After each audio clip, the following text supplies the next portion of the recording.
Hola, ¿qué tal? Muy buenas tardes. Bienvenidos a una nueva actividad del Instituto Nacional de Estudios Históricos de las Revoluciones de México.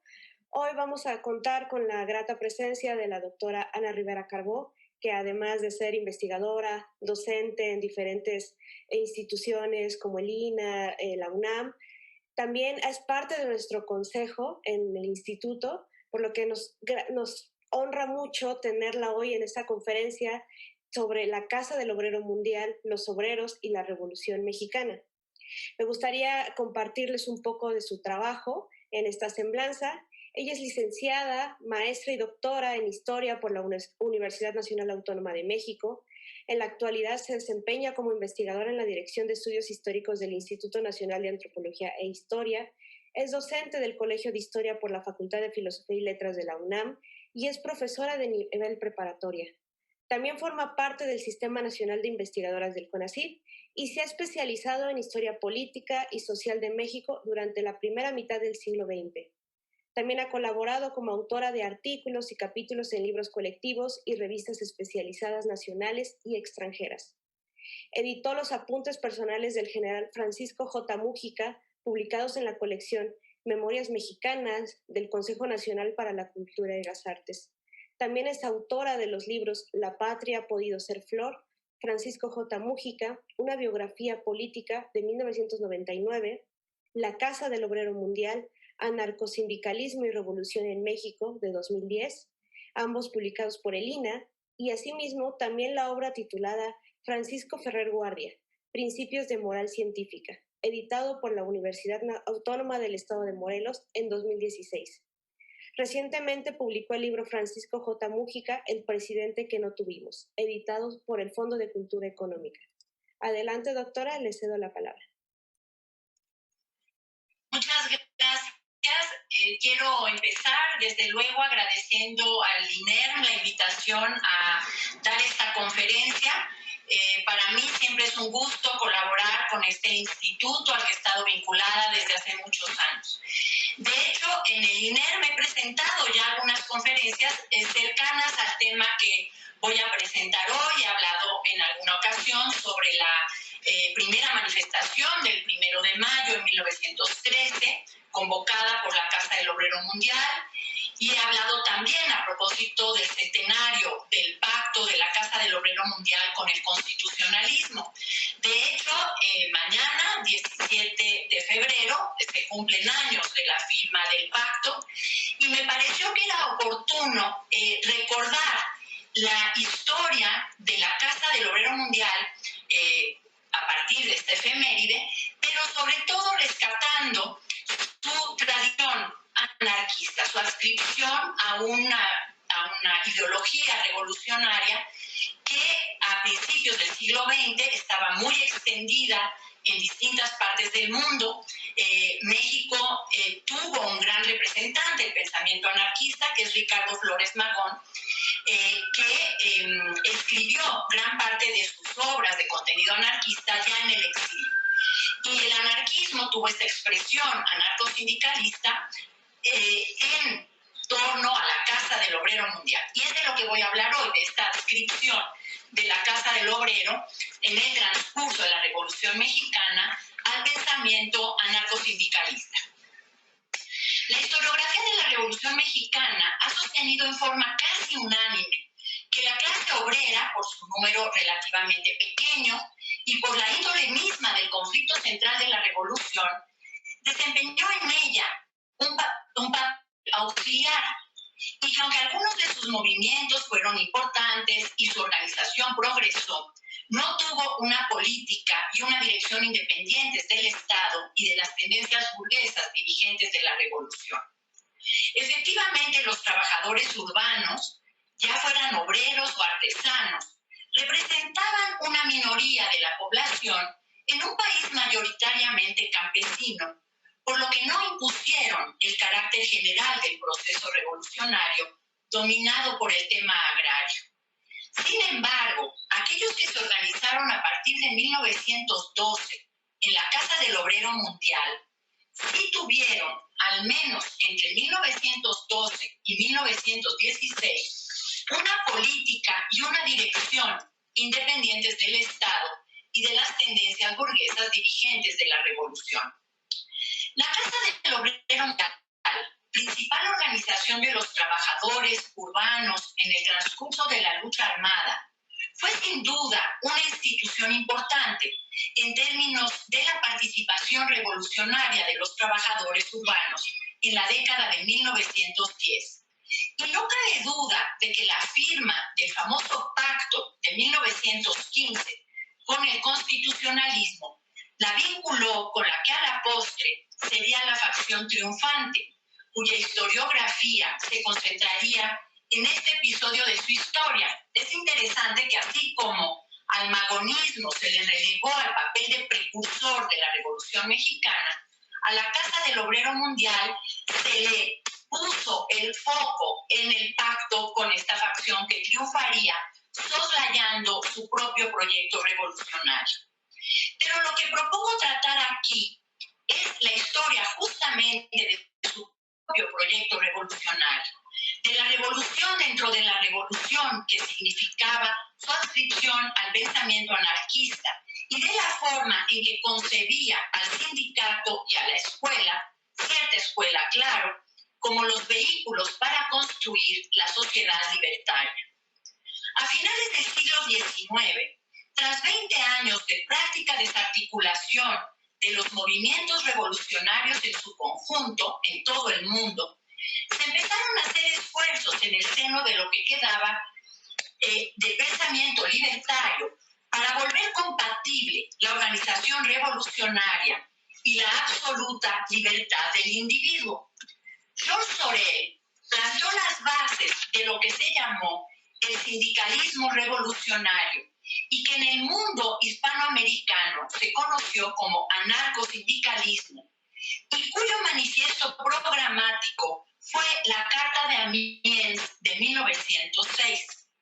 En ella se plantea: respecto a las demandas diarias, el sindicalismo busca la coordinación de los esfuerzos de los trabajadores, el aumento del bienestar entre ellos, mediante la realización de mejoras inmediatas, tales como disminuir las horas de trabajo, elevar los salarios, establecer un día de descanso semanal. Esto, sin embargo, es solo un aspecto de su labor.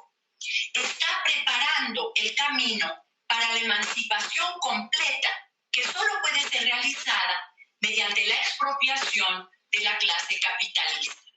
Aconseja la huelga general como medio de este fin y sostiene que el sindicato obrero, que ahora es un grupo de resistencia, en el porvenir será un grupo responsable de la producción y distribución, la base de la organización social.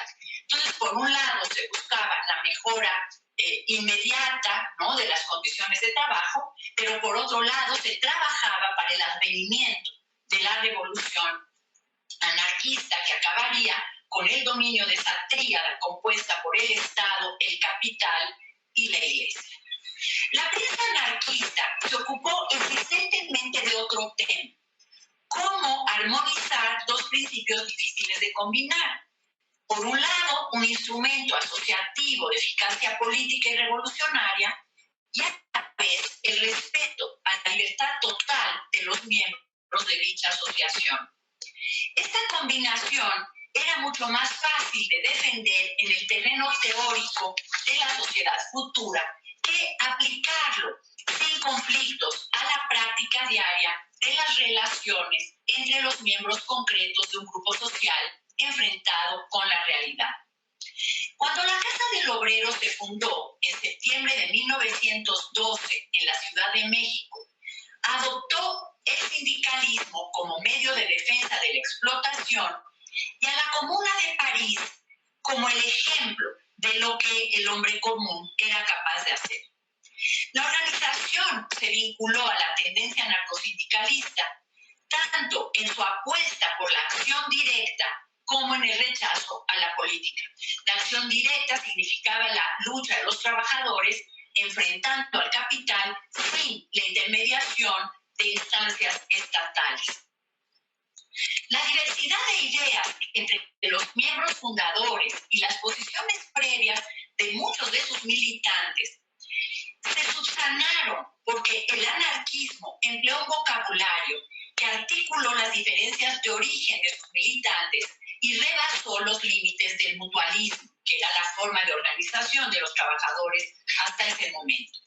La casa se convirtió muy pronto en un catalizador para la creación de sindicatos y el ejercicio de la acción directa, y tan solo unos meses después de su fundación, la casa había ampliado su énfasis original en la escuela y la regeneración moral de los trabajadores en un sentido sindicalista.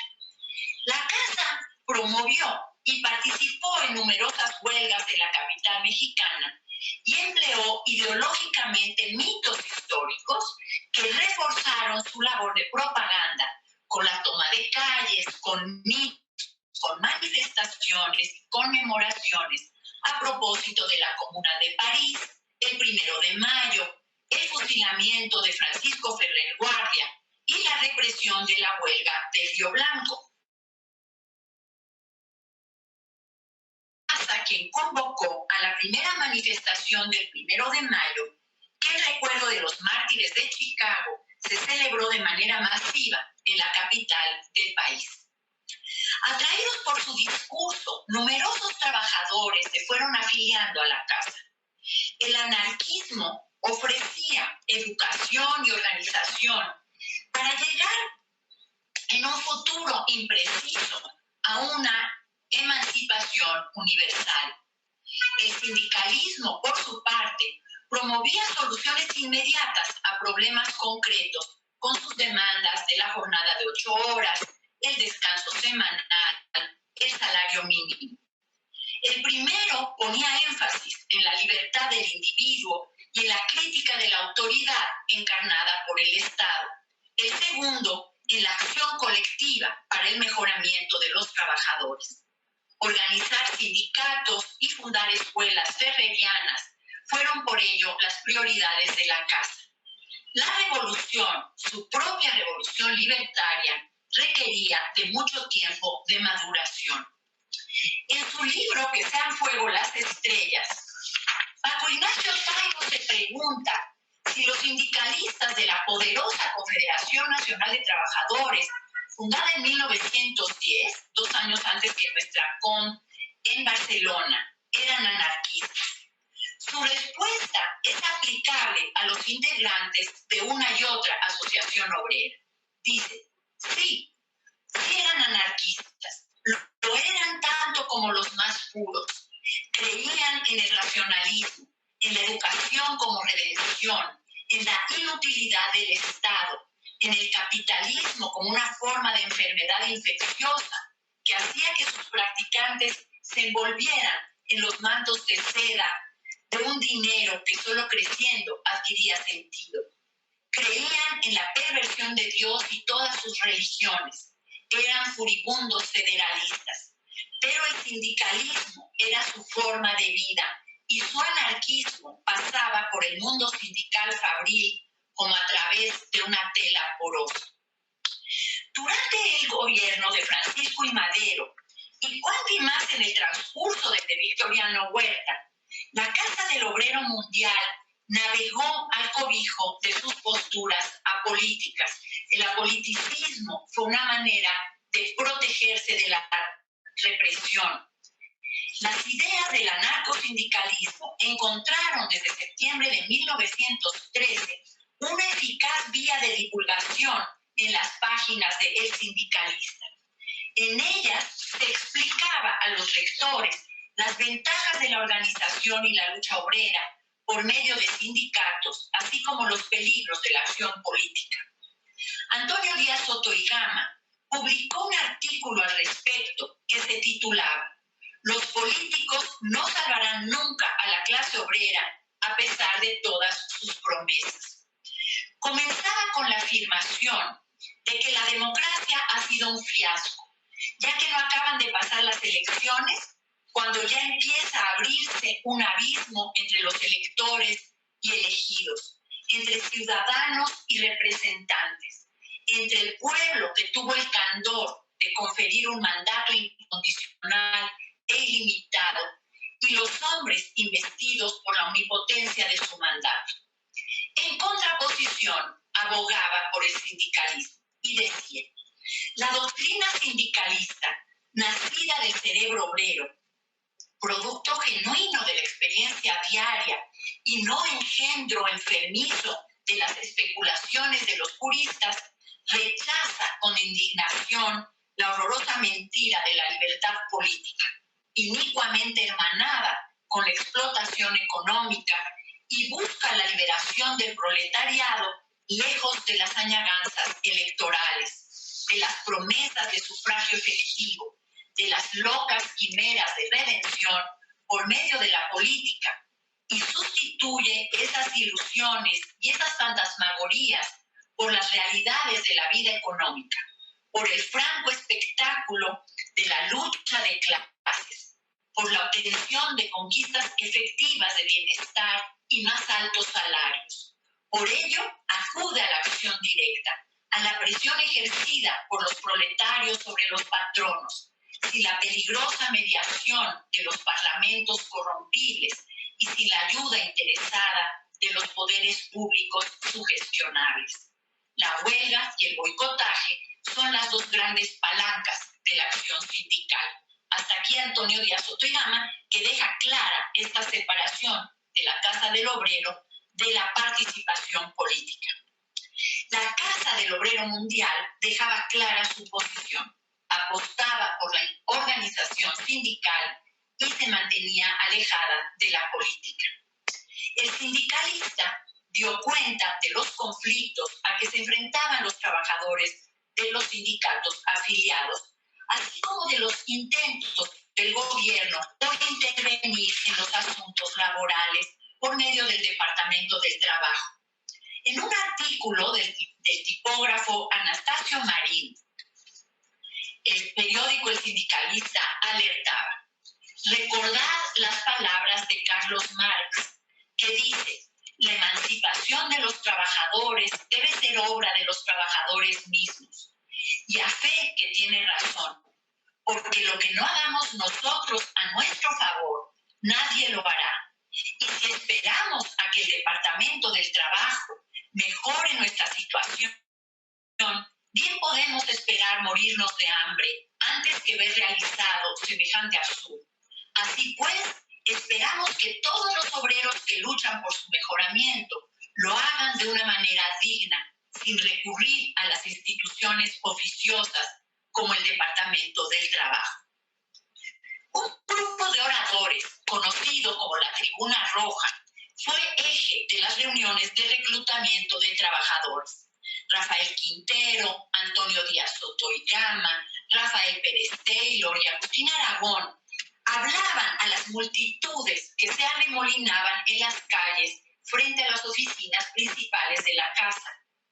Estas reuniones permitieron atraer a nuevos miembros, muchos de ellos obreros analfabetas que quedaban fuera del alcance del sindicalista. La Tribuna Roja protagonizó uno de los periodos más exitosos de reclutamiento, que duró hasta mayo de 1914. El 1 de mayo, la Casa intentó crear una estructura más centralizada, con estatutos formales para los sindicatos de la capital. Se trataba de la Federación de Sindicatos Obreros del Distrito Federal, y cuyo programa seguía mostrando una clara orientación anarcosindicalista. Su declaración de principios establecía: 1. Se acepta como método de organización proletaria la lucha de clases, con la finalidad de socializar el suelo, el subsuelo, las aguas, los inmuebles, la maquinaria. 2. Se adopta la acción directa, que exclusivamente consiste en el arreglo de los conflictos surgidos entre obreros y patronos, con exclusión de intermediarios, y usar además, en caso necesario, las armas del sindicalismo revolucionario, que son el boicot, el sabotaje, la huelga parcial y general revolucionaria en su caso. 3. Inscripción en su seno de todos los obreros, sin distinción de religión, banderías políticas o nacionalidad. Y 4, la implantación de la escuela racionalista en toda su extensión para lograr la cultura proletaria por medio del periódico, conferencias, teatro, mítines, ateneos libertarios y todos los medios de difusión al alcance de la Federación.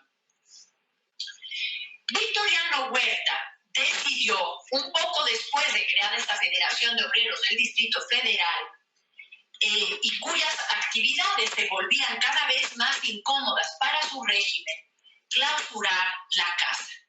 Pero en realidad fue inútil, porque el general tenía ya sus días contados al frente del país. El 15 de julio, el Congreso de la Unión conoció su renuncia a la presidencia de la República y el 25 de agosto se llevó a cabo la ceremonia de reapertura de la organización obrera con la presencia de representantes del constitucionalismo, entre quienes destacaba el antiguo magonista Antonio Villarreal. Con la casa como eje, los trabajadores iniciaron un nuevo ciclo de organización y lucha que continuó de manera ininterrumpida por 2 años. El escenario fue distinto, ya que no existía un poder legalmente constituido y distintas facciones revolucionarias se encontraban enfrentadas. Los trabajadores continuaron intentando hacer su propia revolución, asidos a la ideología anarquista. Una revolución que tenían claro, tardaría en llegar. En una carta dirigida a Alexander Shapiro, secretario del Congreso Anarquista de Londres, en julio de 1914, Jacinto Huitrón, administrador de la Casa del Obrero Mundial, afirmaba: la revolución que predicamos necesita mucha preparación. ¿Qué vamos a hacer aquí, donde hay un 80% de analfabetos? Si Europa, que está más preparada e ilustrada, no ha podido realizar la revolución social, ¿cómo hemos de efectuarla nosotros, que apenas sabemos leer? Aquí es casi desconocida la idea ácrata. Estamos luchando por propagarla. Vemos el estado intelectual de los trabajadores. Hay que educarlos primero y a eso estamos dedicados. Claro, estaban dedicados a educarlos por 2 vías, como hemos dicho, la escuela y el sindicato. Aprovecharon el tiempo y en los meses que siguieron, los militantes de la casa visitaron fábricas y talleres, haciendo trabajo de organización y propaganda. Aceptaron el local que les ofreció el general Álvaro Obregón en la calle de San Juan de Letrán, el edificio del Colegio Josefino y el convento de Santa Brígida. En esta sede se reorganizaron el sindicato de albañiles, el de dependientes de restaurantes, el de tallistas, mecánicos, plomeros, herreros y hojalateros. El 8 de octubre se constituyó la Federación de Obreros y Empleados de la Compañía de Tranvías. Este mismo mes se vivieron en la capital 2 grandes conflictos obreros. Uno de los tranviarios recién organizados y otro de los trabajadores de los talleres del almacén El Palacio de Hierro.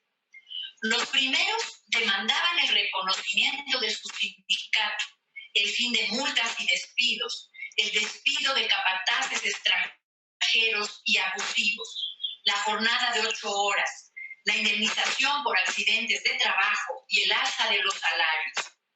Cabe decir que en este momento no existía una legislación obrera. La Constitución vigente, que era la del 57, solo reconocía la libertad de trabajo como derecho obrero. El restablecido Cabildo Maderista intervino en el conflicto, que se resolvió no solo con la satisfacción de las demandas de los trabajadores, sino con la intervención de la compañía, que se puso en manos de un oficial constitucionalista. La otra gran huelga, la de las costureras y sastres del Palacio de Hierro, quienes exigían el despido del administrador, el aumento de los salarios y la suspensión del trabajo a destajo, no se ganó a pesar del apoyo de la Casa del Obrero Mundial y la intervención del Departamento del Trabajo. Volvieron al taller bajo las mismas condiciones laborales. En diciembre entró en la Ciudad de México el recién formado gobierno de la Convención, escoltado por Pancho Villa y Emiliano Zapata. Pero ni la una ni los otros intentaron movilizar a los obreros a favor de su causa.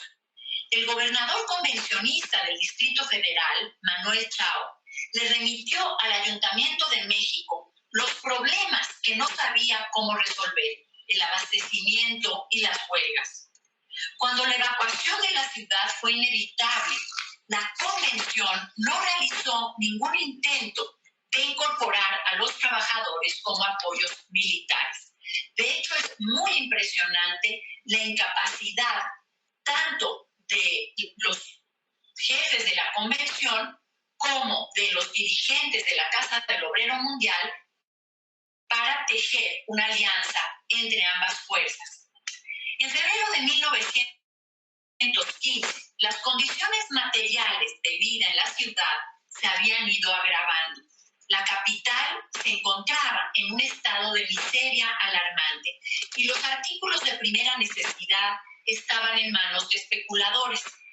Para atenuar la situación, Álvaro Obregón, quien había retomado el control de la ciudad, organizó una comisión de socorros que debía distribuir dinero entre los más pobres. No es una casualidad que el primer puesto de auxilio se estableciera en el zaguán del domicilio de la Casa del Obrero Mundial en acuerdo con la Federación de Sindicatos Obreros. El sonorense intervino además en el conflicto del Sindicato de Electricistas recién creado también con la compañía de teléfonos y telégrafos.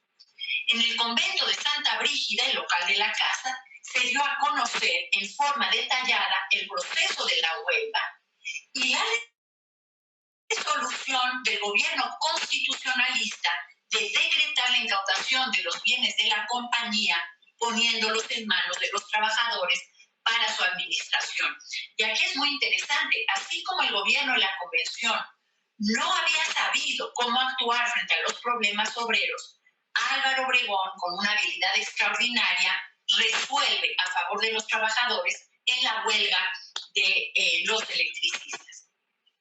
La Asamblea, por supuesto, acogió con entusiasmo la noticia de estas resoluciones a favor de los trabajadores.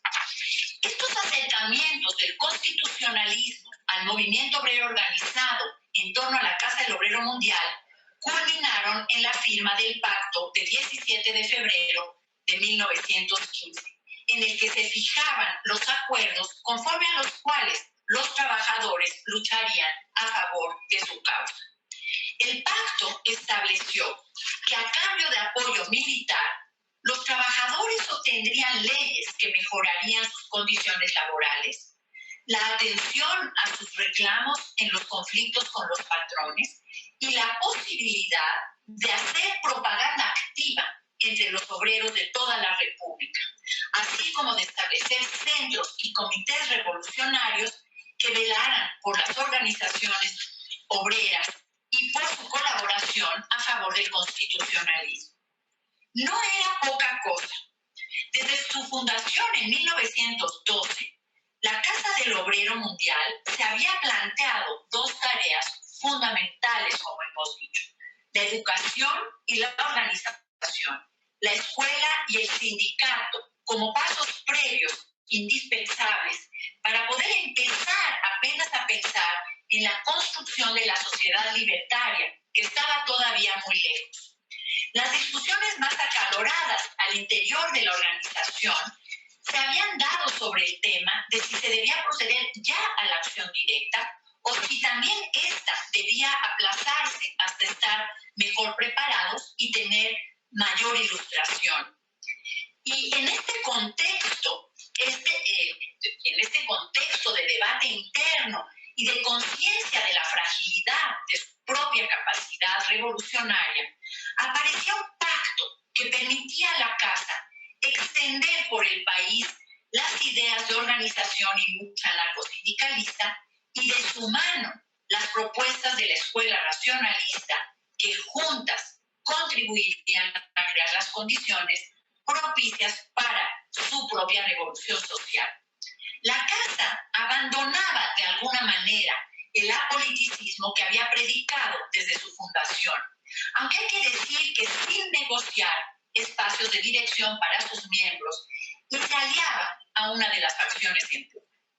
Al tomar las armas, los de la casa no aprobaron que ninguno de sus militantes hiciera uso de su posición para obtener grados militares, ni puestos administrativos en el gobierno, ni cargos de elección popular.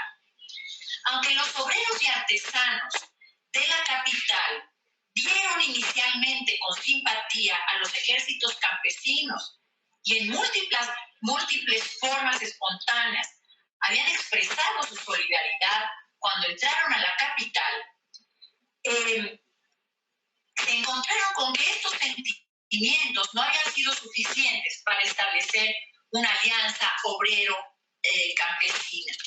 Hacían falta, además del programa y la política que le expresaran y los organismos que la llevaran adelante. Nada de eso habían tenido ni los sindicatos ni sus dirigentes. Tampoco la dirección campesina había podido comprender la necesidad de esa alianza. No existía a escala nacional una dirección política de los trabajadores rurales y urbanos. En ese momento, en el momento de la ocupación de la convención de la capital, los trabajadores de la Ciudad de México estaban empeñados en una revolución que no era la de los campesinos del sur. Su ideología, sus tiempos, sus horizontes, sus fines últimos eran otros. En el momento de la firma del pacto, el país vivía una convulsión. Las distintas facciones realizaban transformaciones sociales en los territorios bajo su control. El enemigo de clase, que antes era definido y preciso, se había desdibujado en parte. La burguesía seguía siendo la burguesía, pero su estado, con la derrota de Victoriano Huerta, había perdido definición. Y aunque Carranza con el tiempo consolidaría el Estado mexicano postrevolucionario, en febrero de 1915 representaba una fuerza revolucionaria con contenidos sumamente radicales en el terreno social. Y aliarse con él no pareció en ese momento una alternativa descabellada, ni implicaba el sometimiento de los sindicatos al programa y la política de la burguesía, sino la posibilidad de extender su influencia ideológica y de organización más allá de los límites del Valle de México. E insisto en esto porque tradicionalmente la historiografía, sobre todo la historiografía en corte marxista, ha visto en el pacto como el sometimiento de la clase obrera mexicana a las directrices del Estado postrevolucionario. Pero en ese momento ese Estado todavía no se construía, se estaba en plena revolución, en plena etapa de guerra de facciones. Así que el constitucionalismo, que era una facción revolucionaria, ofrecía unas posibilidades muy interesantes a la casa para seguir construyendo su propio proyecto. Algunos militantes de la casa se organizaron militarmente en los batallones rojos y apoyaron las acciones bélicas. Muchos otros se convirtieron en propagandistas que publicaron el periódico Revolución Social, recorriendo el país. Casas del Obrero se organizaron en unos cuantos meses en más de 30 ciudades. Cuando en el verano de 1915 Pablo González recuperó la capital del país, la casa se instaló en un local en la calle de Motolinía. En octubre publicó un manifiesto que es una muestra sorprendente de la continuidad en el discurso y las propuestas de la casa antes y después del pacto y de la militarización de algunos de sus miembros. Aunque dotados de un nuevo protagonismo, de una incuestionable influencia en los asuntos de la política y de una militancia mucho más numerosa que un año atrás, y líneas de acción no habían variado. Escuela racionalista, Ateneo, pero organización sindical. La revolución que estaba triunfando, la constitucionalista, era su aliada, pero no era su propia revolución. El triunfo de los constitucionalistas les permitiría, y así fue por un breve tiempo, seguir preparándose para construir el futuro que vislumbraban desde una situación más cómoda, más próspera y sin la sombra de la persecución que les había acechado desde su fundación. La situación fue mejor todavía cuando el 18 de octubre la Secretaría de Gobernación entregó a Samuel Yúdico, secretario de la Casa del Obrero Mundial, las llaves de la Casa de los Azulejos, el aristocrático y elegante Jockey Club, para que instalara sus oficinas. Ahí se empezó a publicar el periódico Ariete. Ahí se reabrió la escuela racionalista. Aliados a la facción triunfante de la revolución, instalados y eufóricos en la Casa de los Azulejos, los militantes de la organización trabajaron intensamente en la propaganda, la organización y la lucha sindicalista y siguieron estando conscientes de que la revolución que ellos querían todavía tenía que construirse y que ello tomaría tiempo. Los sindicatos serían las herramientas indispensables. Eloy Armenta, que era uno de los dirigentes más visibles de la organización, lo dice así: según todas las apariencias, la lucha armada toca a su fin con la victoria definitiva del constitucionalismo revolucionario, sin que la obra revolucionaria haya comenzado aún. Y no ha comenzado, dice Eloy Armenta, porque la obra revolucionaria no es ni puede ser el fruto de una victoria o una conquista militar, ni la consecuencia de una concesión, sino ni el resultado de leyes concebidas y redactadas en el gabinete de un jurisconsulto.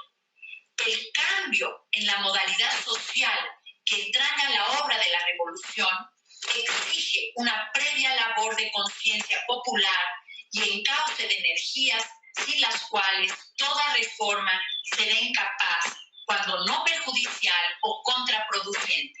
Y sigue Eloy Armenta, dice: las organizaciones obreras que aumentan cada día son porciones conscientes de pueblo y constituyen su avanzada redentora. Ellas, ante la titánica lucha de intereses económicos llamados a desaparecer y de intereses colectivos llamados a crear, tienen el deber de orientación, de enseñanza y dirección de las multitudes afectadas, indefensas, tributarias de la esclavitud patronal, para que sean invencibles en el futuro, cuando conocedoras de sus derechos y dueñas de sus destinos, sostengan con su insuperable poder los fundamentales principios de la eterna libertad. Aquí es lo que les digo, estamos apenas preparando las conciencias de los trabajadores para emprender la revolución de a de veras. Las labores de propaganda surtían efecto. Ariete daba informes de la organización o la reorganización de numerosos sindicatos. Durante noviembre y diciembre de 1915 se unieron a la casa casi 2 docenas de tintoreros, panaderos, fabricantes de camas, tabaqueros, zapateros, gráficos, tranviarios y los obreros de la Maestranza Nacional de Artillería, a quienes el periódico daba la bienvenida a la anarquía y la libertad. A partir de octubre y de la mano de la labor propagandística, se desató una oleada de huelgas. Las de panaderos, gráficos, sastres, carpinteros, textiles y otros sectores tuvieron lugar en la Ciudad de México. Hubo también huelgas de electricistas y tranviarios en Guadalajara y de ferrocarrileros en Orizaba y Veracruz. Los trabajadores de la casa, entusiasmados como estaban en el desarrollo de sus actividades, no percibieron de inmediato que empezaban a representar un problema tenía entre manos, que eran un foco de conflicto que había que eliminar y que tras la derrota de los ejércitos de la Convención, la alianza con ellos ya no era estratégica ni desde el punto de vista militar ni desde el punto de vista ideológico. Los trabajadores debían de poner su actitud combativa en el terreno social en aras del restablecimiento del orden institucional. La postura de Carranza era clara. No serían los obreros quienes decidirían sobre los asuntos del trabajo. La revolución que querían era remota, imprecisa e improbable, y de no aceptar las condiciones del constitucionalismo, se les reprimiría. El 9 de enero de 1916, la Federación de Sindicatos Obreros del Distrito Federal, creada a instancias de la Casa, aprobó su declaración de principios que, con una clara orientación ácrata, incluía la finalidad suprema del movimiento sindical, la socialización de los medios de producción, la estrategia de la acción directa y la exclusión de toda clase de acción política, la prohibición de sus miembros de aceptar cargos públicos o políticos y el reconocimiento de la enseñanza racionalista como la única que beneficia a la clase trabajadora. Como ven, una y otra vez iban reiterando su programa y sus objetivos que tenían una clara definición anarcosindicalista. El día 17, Carranza telegrafió, el 7 de enero, telegrafió a Pablo González, indicándole que procediera contra los directores del Obrero Mundial que anden excitando a huelgas a los operarios y mandaba que además desocuparan la Casa de los Azulejos.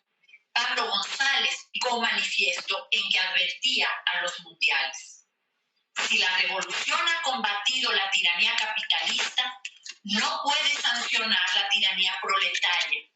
Y a esta tiranía es a la que pretenden llegar los obreros, especialmente los de la Casa del Obrero Mundial, que no satisfecha con las concesiones recibidas y los beneficios conquistados, multiplican y exageran sus demandas y hasta se producen en forma de violentos reproches contra las autoridades constitucionalistas, que han sido sus resueltas aliadas y su firme sostén.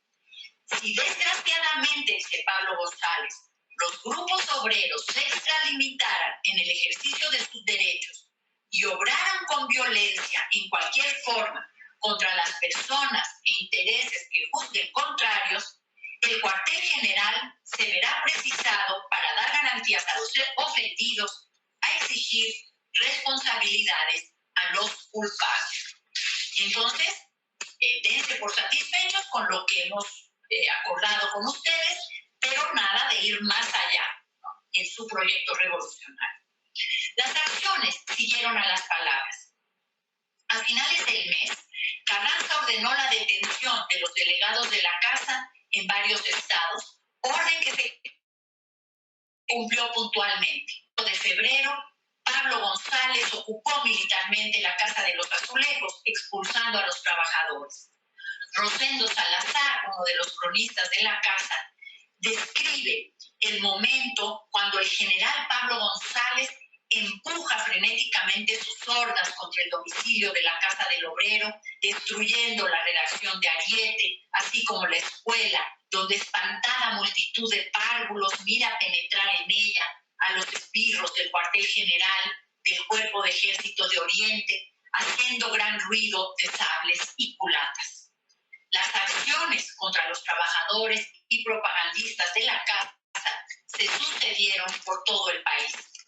La ola de represión desatada en su contra obligó a la Casa y a sus afiliados a reconsiderar su estrategia y a proponerse la organización de un movimiento obrero independiente de carácter nacional.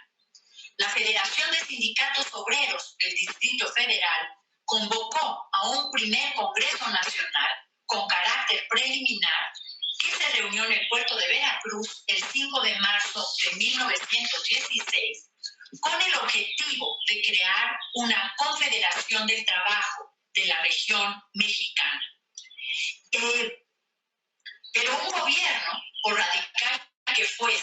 fuerte que se estaba construyendo, no podía avalar con la presencia del gobernador, porque Heriberto Jara, gobernador de Veracruz, se negó a asistir a las sesiones de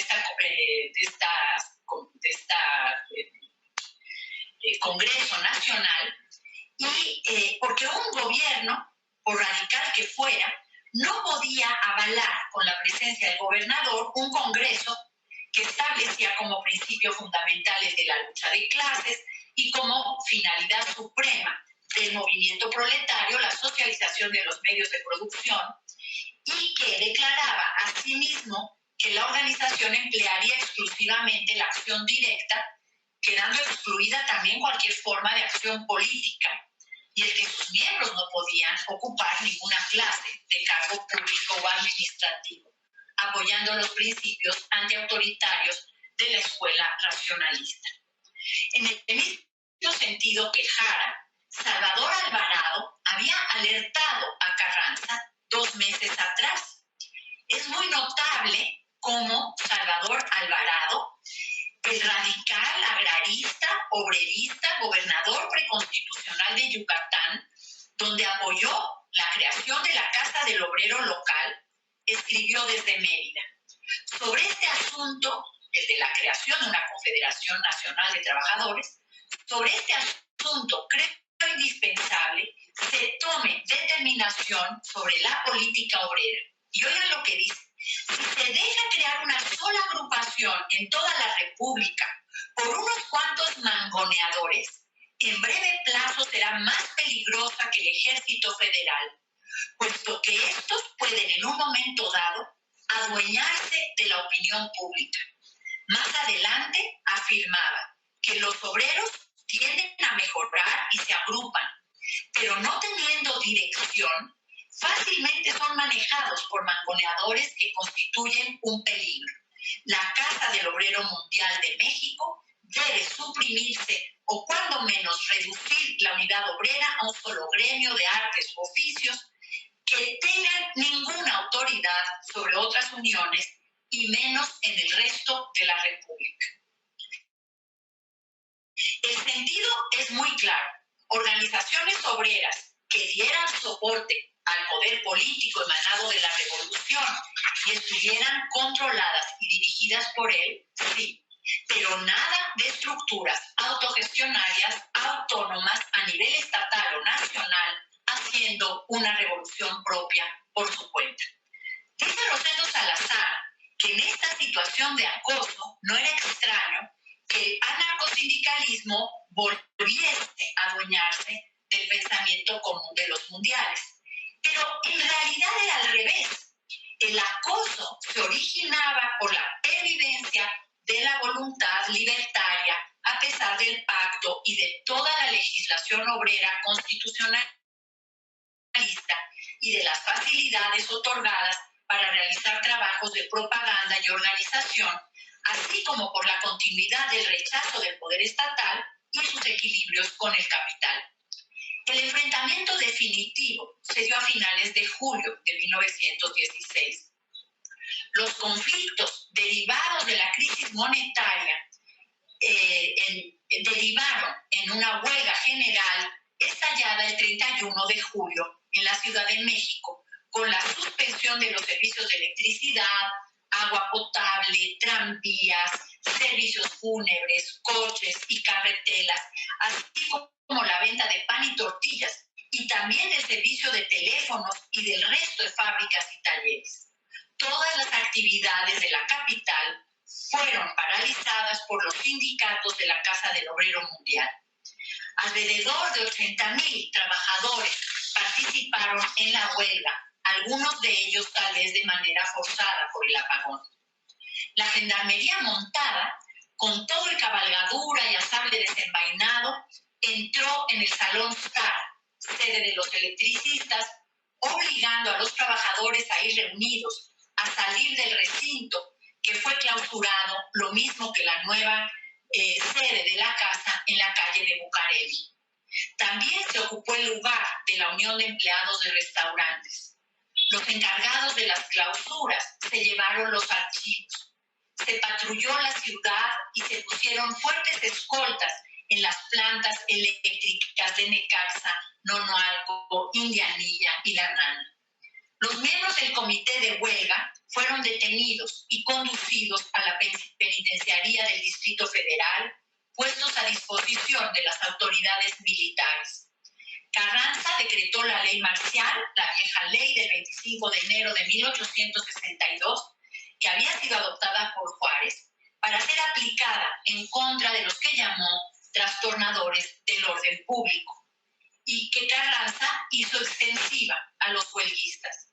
El gobierno declaró a la casa subversiva y fuera de la ley. Es muy impresionante cómo un poquito de un año después de firmar el pacto ya son mangoneadores y son subversivos. El fracaso de aquella huelga cerró la historia de la organización que desde 1912 constituyó el centro de la participación obrera organizada durante la Revolución Mexicana. En México, como en todo el mundo, la represión era la respuesta final a la organización y la lucha obrera y, por supuesto, a la huelga general. El constitucionalismo radicalizado se había hecho eco de las demandas de los trabajadores siempre y cuando éstas no lo rebasaron. Cuando lo hicieron, respondió implacable en contra de la Casa del Obrero Mundial, que fiel a su propio proyecto revolucionario, cuestionaba el principio político del Estado y actuaba en su contra desde la escuela y el sindicato. En 1910 había en México 15 millones de habitantes. Los 90,000 militantes que la Casa del Obrero Mundial dijo tener en su momento de mayor convocatoria representaba el 0.6% de la población nacional. Resulta extraordinario que aquel conjunto de trabajadores de la capital del país, que no significaban ni el 1% de la población, combinando la acción sindical, la labor de propaganda, el discurso revolucionario, la propuesta pedagógica y la conciencia de clase, se pudiera convertir en un interlocutor imprescindible para todo aquel que aspirara a colocarse al frente de los destinos de la nación. Y por otro lado, esta historia con final trágico nos ayuda a comprender las particularidades del movimiento obrero mexicano, sus aciertos, sus contradicciones, sus desatinos, su legado a menudo inaprensible, pero también a reconocer su ímpetu rebelde, sus demandas justicieras y los rastros de una cultura radical que aún asoma debilitada en las luchas del presente. Muchas gracias de nuevo al INER por su invitación a participar en este ciclo de conferencias. Muchas gracias, doctora, por su excelente participación, por este balance que nos dio sobre la Organización del Obrero Mundial, de la Casa del Obrero Mundial, y sobre su participación en la Revolución Mexicana. Me queda nada más que agradecerle estar aquí con nosotros, también a ustedes, nuestro público que nos está sintonizando, que nos puedan acompañar en otros eventos que vamos a estar organizando. Muchísimas gracias y hasta luego. Secretaría de Cultura. Gobierno de México.